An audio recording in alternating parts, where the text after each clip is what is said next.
Pemerintah Amerika Serikat, AS, dan China akan mengembangkan regulasi yang mengatur pengembangan teknologi Artificial Intelligence, AI, atau kecerdasan buatan. Hal itu dikarenakan AI juga menghadirkan sisi negatif yang membahayakan kemaslahatan umat manusia. Rencana pengembangan regulasi AI itu muncul usai chatbot AI ChatGPT sukses menjadi aplikasi konsumen dengan pertumbuhan tercepat dalam sejarah dengan lebih dari 100 juta pengguna aktif bulanan. Lembaga Departemen Perdagangan As Administrasi Telekomunikasi dan Informasi Nasional, NTIA, mendorong pembuatan regulasi yang mengatur mekanisme akuntabilitas AI dan menjamin teknologi AI itu legal, efektif, etis, aman, dan dapat dipercaya.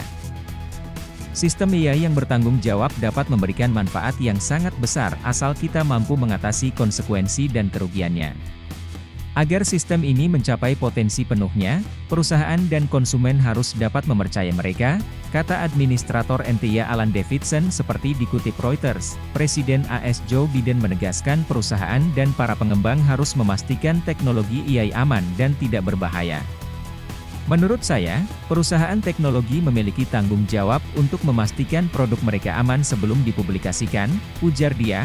ChatGPT yang telah memukau banyak pengguna dengan tanggapan cepat terhadap pertanyaan, dibuat oleh perusahaan OpenAI yang berbasis di California dan didukung oleh Microsoft Corp.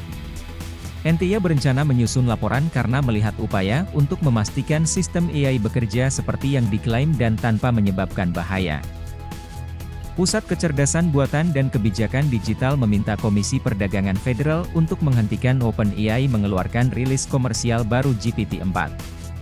Menurut mereka, teknologi itu bias, menipu, dan berisiko terhadap privasi dan keamanan publik. Regulator ruang siber China Cyberspace Administration of China, CAC, mengusulkan aturan untuk mengelola AI generatif bagi perusahaan yang memberikan layanan berbasis teknologi tersebut. CAC mengatakan China mendukung inovasi dan penggunaan AI. Mereka juga mendukung penggunaan perangkat lunak, alat dan sumber data yang aman dan dapat dipercaya. Konten yang dibuat oleh AI generatif, menurut CAC, harus sejalan dengan paham yang dianut negara, seperti disiarkan Reuters. Penyedia layanan bertanggung jawab untuk legitimasi data yang digunakan untuk melatih AI generatif dan mengambil langkah untuk mencegah diskriminasi ketika merancang algoritma dan melatih data. CAC juga meminta penyedia layanan untuk mewajibkan pengguna memasukkan identitas asli dan informasi yang benar.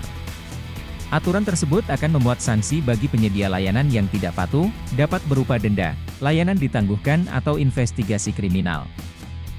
Jika terdapat konten yang tidak layak yang dihasilkan oleh AI generatif, CAC meminta penyedia layanan untuk memperbarui teknologi dalam waktu 3 bulan supaya kejadian serupa tidak terulang. Aturan soal AI generatif di China akan berlaku mulai tahun ini. Saat ini CAC membuka konsultasi publik untuk draft aturan tersebut. Sejumlah negara sedang merancang aturan untuk AI generatif demi memitigasi potensi bahaya yang bisa ditimbulkan teknologi yang sedang berkembang itu.